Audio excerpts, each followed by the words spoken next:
Welcome back, everybody. Hey, Kate. Hello, hello. Hello. Okay, so today we're going to talk about a very natural reaction to meeting with your client for the first time. So today we're going to cover how to get over those first meeting jitters. And when we say first meeting, what do we mean, Kate? Both the discovery call when you're like freaking out that someone replied to your pitch and you're like, I don't want to screw it up. I want to make sure that I land this client. But also then if you land the client, that first kind of, and depending on the process and how it goes for you, that filling out the creative brief and making sure you get all the information that you need and freaking out and thinking, I want to nail this project and knock it out of the park. How do I get everything I need to ensure I do that? And I think both of those feelings for those calls are very similar in that you're very, very excited, but also quickly go into panic mode. Exactly. I think most people are surprised to discover that when they land their first client, it's first this moment of like, oh my God, yes! Very quickly followed by, Yeah. oh my God, I have What to have I do done? this. Exactly. That does go away eventually in general.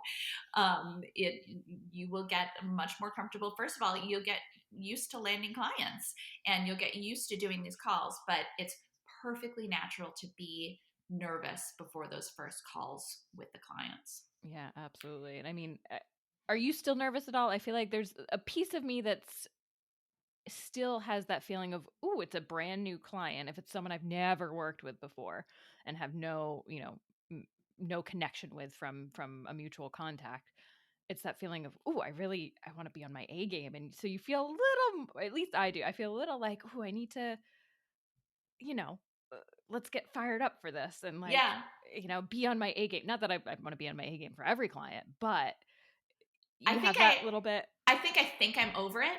And then right before the call, I'm like, oh gosh, I'm talking to a stranger. I don't know Yeah, this person. yeah, They don't know that I know what I'm doing. Or maybe they know that I know what I'm doing, but sure. they don't know. I know that whatever work they give me, I can do it and I can do it well, but they don't know that yet. So I Yeah, have to get on the call and figure out a way to convey this to them, which is what we all have to do, right? yeah. So yeah, absolutely. Even though we've been doing it for a while, there's still that moment of like, oh, I'm talking to Hmm. somebody new. Yep. Yep, Yeah. absolutely. So So how do we what does that yeah. discovery call entail, right? Like just so where everybody's clear on what the process is and what the calls we're talking about actually are. When does that happen and what does it entail? Yeah, the discovery call I would say is usually when I would say it is when someone responds to your pitch. You want to get them on the call. You want to get them on the phone so that you can figure out, depending on how they reply to your pitch too. Maybe they're interested in your pitch. Maybe they have another idea. You want to get on the phone and talk about what challenges are they facing, what direction is the company going in. Talk about your original pitch if that's kind of what they were interested in, and if not, pivot and have the other ideas in your back pocket that you have to say, okay, it sounds like this might be a higher priority based on your challenges and what you're going through.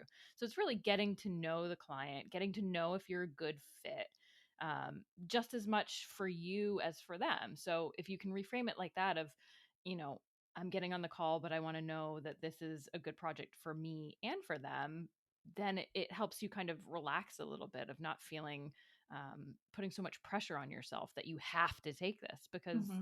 you don't. If you get on the call and you think, "Ooh, I don't know that I'm the best person for them," or maybe they don't have their act together, which is a common one where I'm like, I maybe don't think so. I got to get off this call. I don't want to work right for not. this Yeah, person. yeah. Mm-hmm. Mm-hmm. So it's really a getting to know you call. Yeah.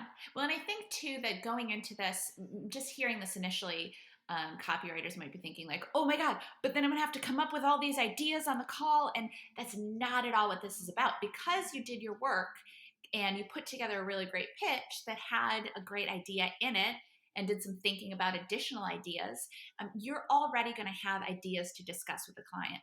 But also a big part of this, it's called discovery because you are going to be asking the client questions or your Hmm. potential client questions and Hmm. finding out more about their business.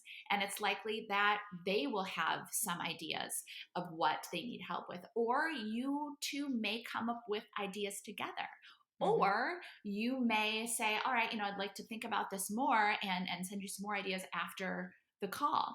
But it's really discussing things that you've already thought of. So it's not you like having to be brilliant on the spot, and just asking your clients questions about what they're working on, what they need help with, what their challenges are, all that kind of thing. Yeah, absolutely. Absolutely. Yeah, and the best thing about the discovery call is that it's really, after you've asked all those questions, you've got a ton of information and you don't have to process all of it in the moment. You want to take that back and tell the client, say, hey, I'm going to take a look at my notes here. I've got a lot of great notes and I'll come back to you with kind of a project proposal and a pricing for the work.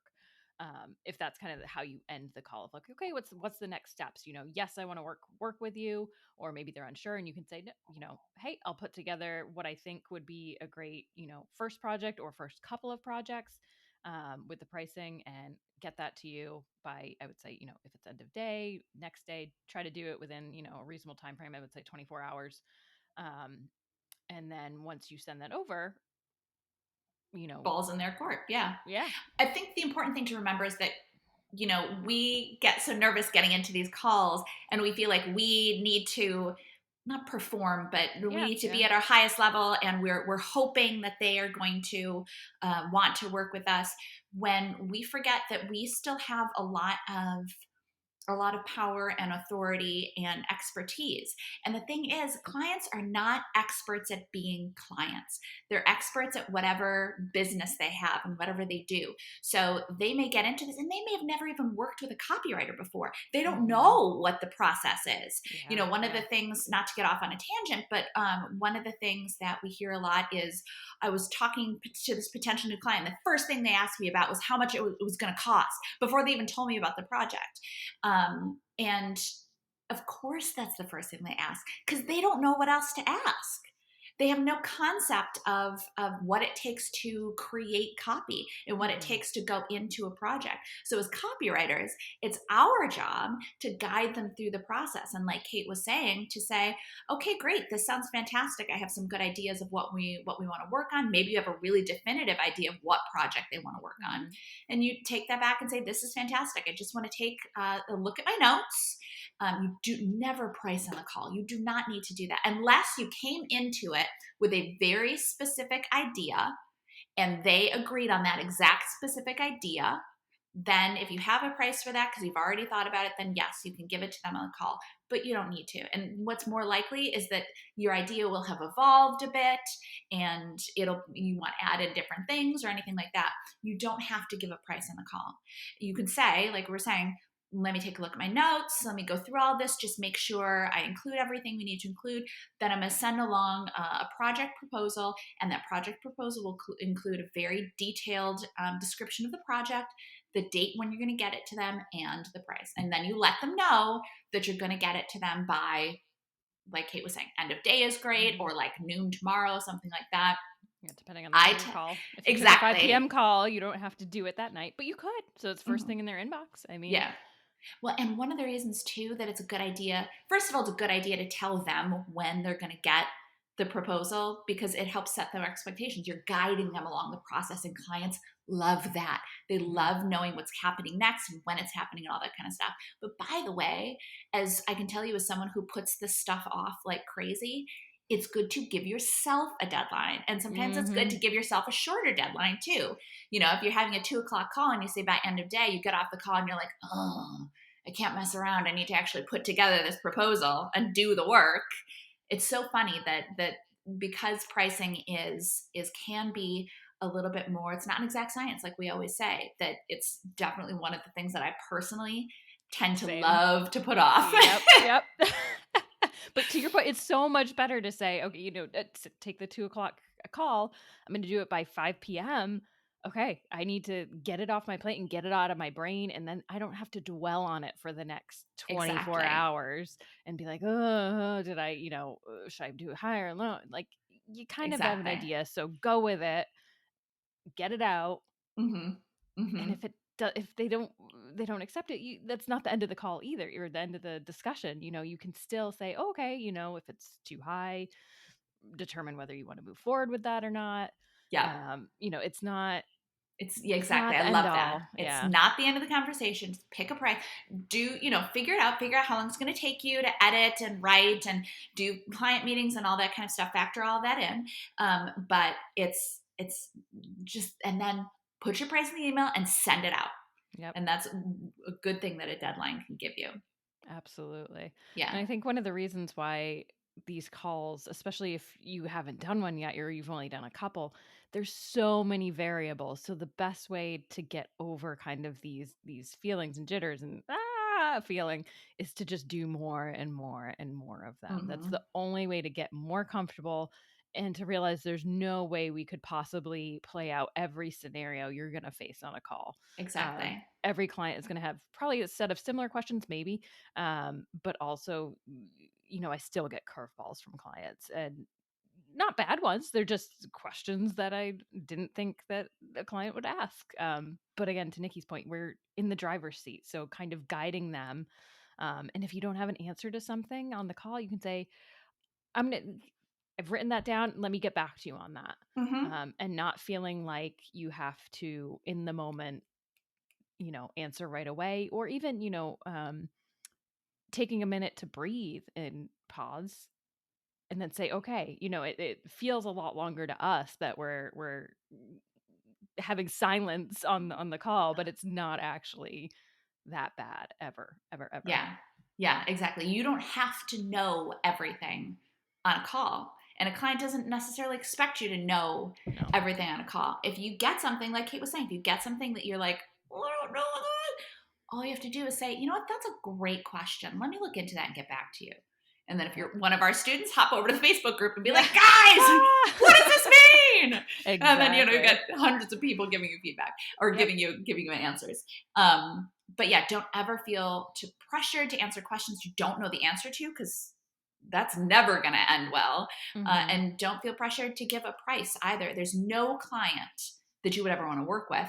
There's no client that would ever be like, no, you need to tell me the price right now. There's no client that would do that. Most clients are like, that's super. They know when they're going to get the price from you, and they know you're giving it some good thought, which is important. Yeah, and you're basing it on what you've just talked about versus just pulling a number out and saying, well, I only do websites starting at this price, so here it is. They know that it's tailored to them and what it's customized. It's built for them and what they need, not just pulled out of thin air. Exactly. And clients appreciate that. Yeah, 100%. So input calls, which I know we mentioned that earlier, kind of a similar, I got the project now, I need to deliver the best copy ever. So that first call, your kind of kickoff call, similar feelings. So what do we do to make sure we can kind of go in and breathe? So the important thing to remember about the input call is it's kind of similar to the discovery call, except even more so that you're asking a bunch of questions. The whole point about the input call, because the input call happens after you sent through your proposal to your client and your client says, yes, I love this. Let's move forward with this. You say, okay, great. Let's set up a call so I can ask you all the questions I need to ask you to understand this project. And so the input call is really just you asking questions about your client, about the company, about the goals, about the project. And as our students know, we have, our full creative brief and lists of questions, and you can find them on the Filthy Rich Writer website too. But it's really about digging in and asking as many questions as possible to make sure you understand this project, you understand the goals of the project, you understand the brand voice, you understand the target audience, you understand words that the target audience uses, words they don't use. Words they don't use, great point.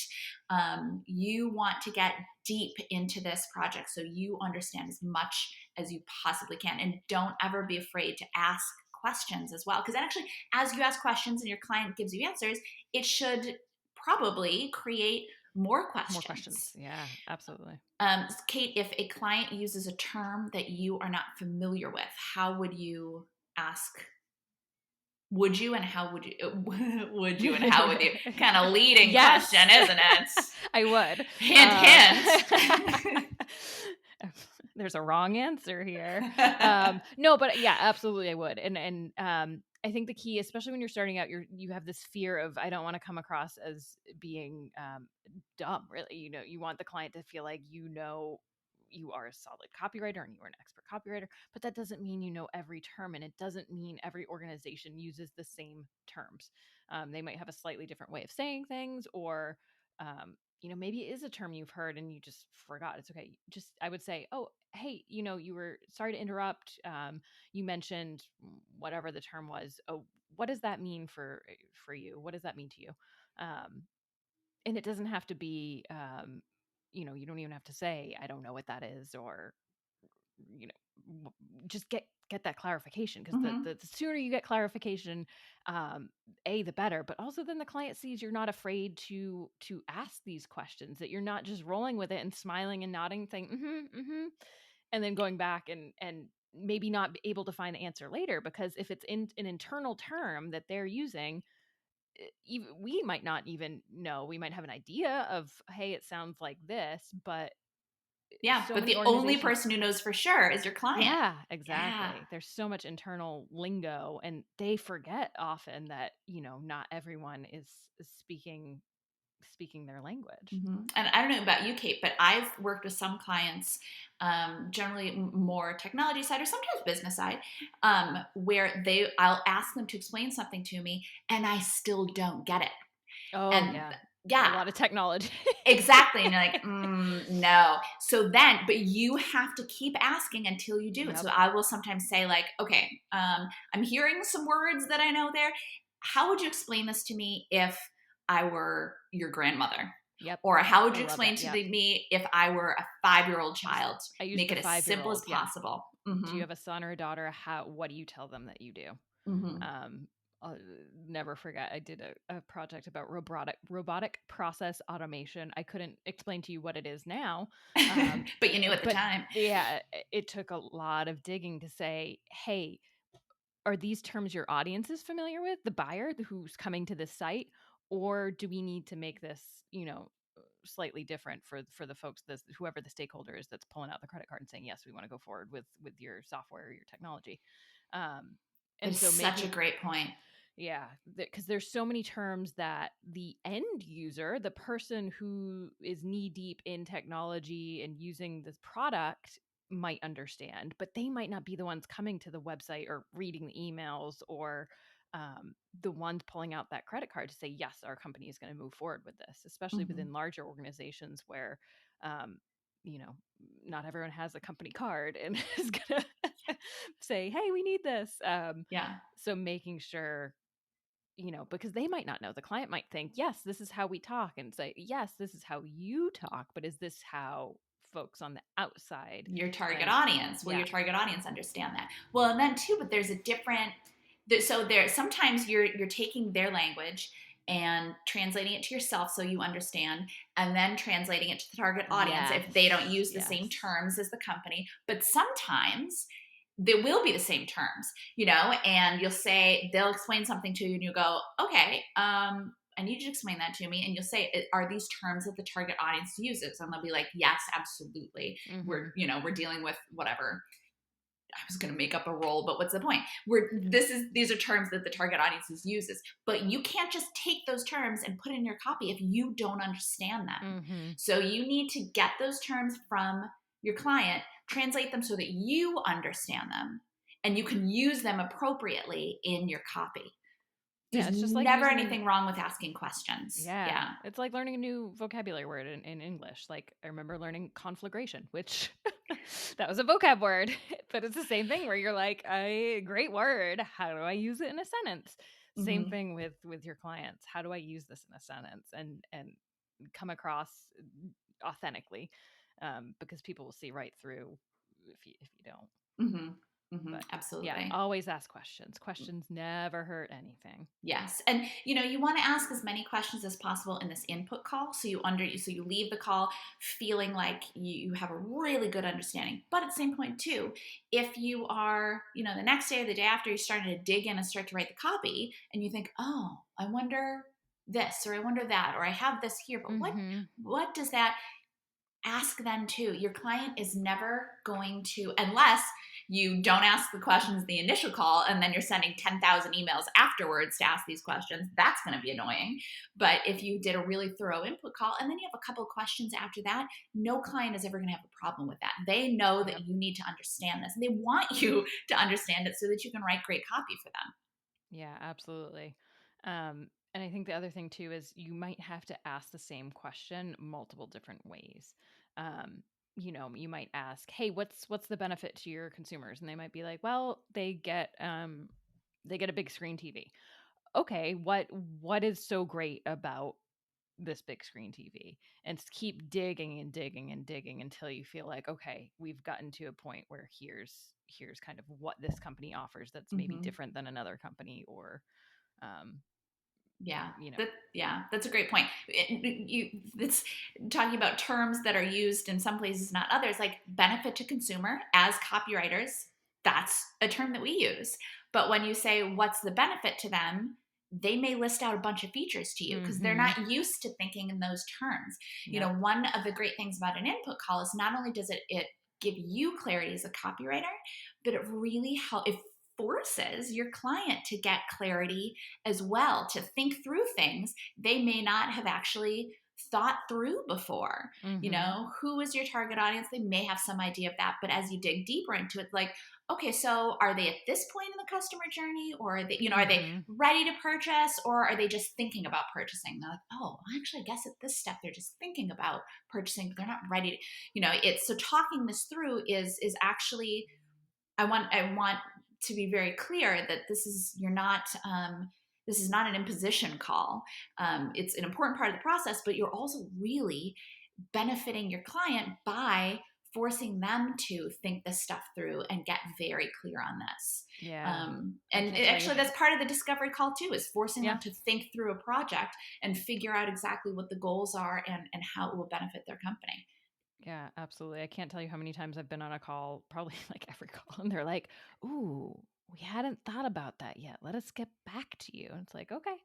And it might Mm-hmm. put the project on hold for certain things because they, hadn't I kind of you're uncovering all the boxes. You're digging and making sure you've kind of flipped every lid and kind of looked into everything Mm-hmm. so that you have all the information you need, but then your client gets their act together because they're not Yeah. necessarily coming in with their act together all the time. In fact, they're often not. More often than not. We love clients, but Yeah.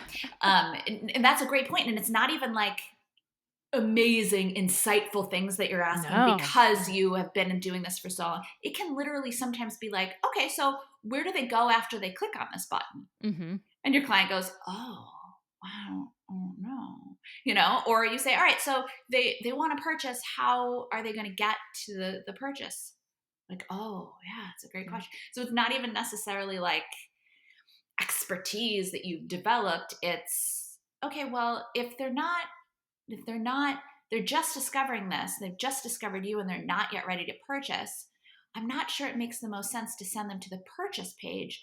Maybe it would be make more sense to send them to more information about this product Mhm. before purchasing. And which, as marketers, we're like, and copywriters, we're like, yeah, well, it's what you do. If they're not ready to purchase, don't send them to the purchase page.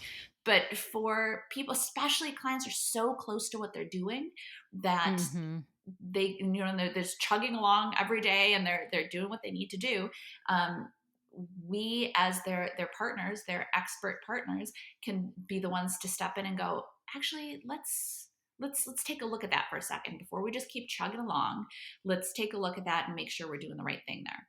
Yeah, being an outsider is often a superpower where you have a fresh perspective and that they don't have. It's impossible for them, depending on no matter how long they've been working there, working within a company. That's kind of what they do every day and what they know. They're so absorbed, they're not necessarily looking at their competitors. Hopefully they are, but they're so invested in what they're doing that they forget to kind of step outside that and take a higher view. Um, Yeah, absolutely. And, sometimes it may be you saying, well, I was sure I want to do this. And frankly, sometimes your client may go, yeah, that's what I've been told to do. And so that's what we're doing, especially at a bigger Yeah. corporation. That can Yeah. happen. Yeah. And you Yep. know what? It's your client is still the one in charge. They're still the one who's paying for it. So in that case, you can say, okay, I think what I would recommend in this case would be to do this. But if you that's not the way you want to go, we'll do it this way. You do always want to let them know what you would recommend, even if that's not what they go with, because you are the expert. It's your job to talk about what you recommend. But at the end of the day, it is your client that's paying for the copy, that's going to own the copy. So there is kind of that you don't want to fight your client ever. You want to make recommendations and you want to explain why you're making recommendations. And that's throughout the process, really, once the copy is written and all that kind of thing too. But it's you being an expert, but at the end of the day, also collaborating with your client and knowing that is their project. They're going to be paying for it. Yeah, absolutely. So when they end the input call, how do they end the input call? How do we end the input call? Yeah, good question. I like to review kind of if I filled out the creative brief in the process, just kind of go over the main points of it to say, hey, here's what I've kind of got down for the tone. Does that sound right? Is there anything I'm missing? Here's the main call to action, the main action we want people to take. Does that sound, get everyone on the same page. So when you walk away, everyone's kind of, yep, check. This is our what we're working from, because it's going to be what you're working from and what you keep referencing back to. So making sure that everyone feels good, nothing was missed, because so often, depending on how many people are in a meeting, I think the more people that are in there, the easier it gets to miss something, or for something to slip through, or for someone to say something and maybe you heard something different, or maybe the whole room heard something different. So reading things back and making sure you can catch anything that maybe was slightly off or miscommunicated. Yeah. And then once that's all done, saying, okay, so this is the information I have. I'm going to get started writing this. I'm going to deliver the first draft of copy by X date, whatever you guys agreed on. And then I would say personally, if it's longer than a week in between, you do a check-in. Just shoot them an email halfway through to say, hey, just wanted to let you know if you haven't sent questions, just let them know that you're working on it. Things are looking good, and you're looking forward to sending it through to them. Go ahead. I was going to say on timelines, good thing to get on the same page too within that meeting, because for example, say it's an email that they know they need to send X date, or it's a web page that they want to go live on X date, working back to say, okay, how much time do you think you need? I prefer to kind of do a first draft a little bit faster than, give myself more time for any revisions, just to make sure, it's you have that time. You're not scrambling 24 hours before they need to go live with your revisions. Yeah, especially with a newer client. If you don't know what their revision style is or what kind of changes they tend to make, that's a great point. Give plenty of time for revisions. Yep. One thing that we didn't mention, but that I think is very key, and I'm reminded by this little flashing red button in the corner of my screen, is that you can record these calls. Obviously let your client know, just say, hey, I'm going to be recording this call just for my own information. I can also send the recording to you afterwards if you'd like. I'm not going to share it anywhere. No client is ever going to have a problem with that. But you can absolutely, and probably should, record both at least the input call, the discovery call too, if they're open to it. If you're talking through the details of a project, it's not a terrible idea. And you can record. There are apps that you can use to record if you're taking an actual phone call. The one I use is called, I think, Tape a Call. But I'm sure there are several of them. And if you're doing a call with a client on Zoom or something like that, all you have to do is hit that record button, and then it's saved whether to the cloud or to your computer. But that way too, and you should still be taking notes. Absolutely be taking notes. Yes, never rely on technology.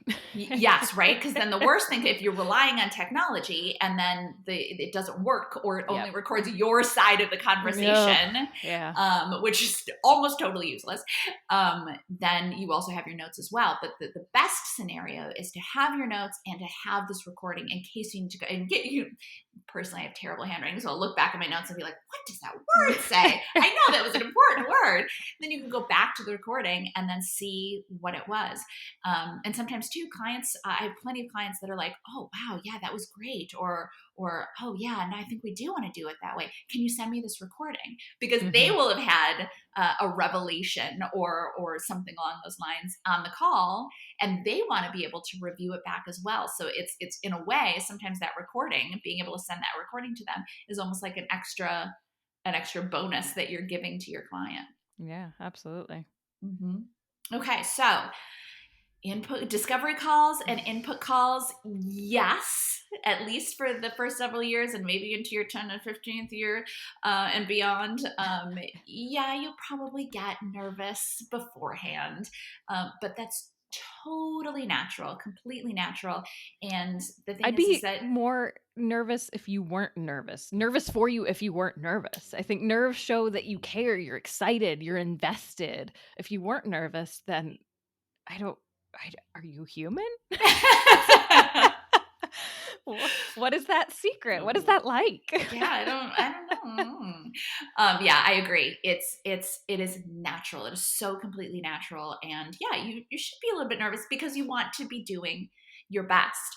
But I think too, you'll see once you get on the call and once you're in the conversation and once you're listening to the answers they give you and asking questions on both the discovery call and the input call, it's just a conversation. And for the discovery call, you're talking about ideas, you're asking some questions, and you two are trying to discover if you're good fits for each other. And then on the input call, you've gotten the job. So now you're just trying to learn everything that you can possibly know, or everything that you could possibly need to know about the project. Absolutely. Yeah, you can do this. Thanks for watching. Make sure you don't miss any tips, tools, or tactics for copywriters by clicking subscribe right now. And of course, you can always find us over at filthyricwriter.com. We'll see you next time.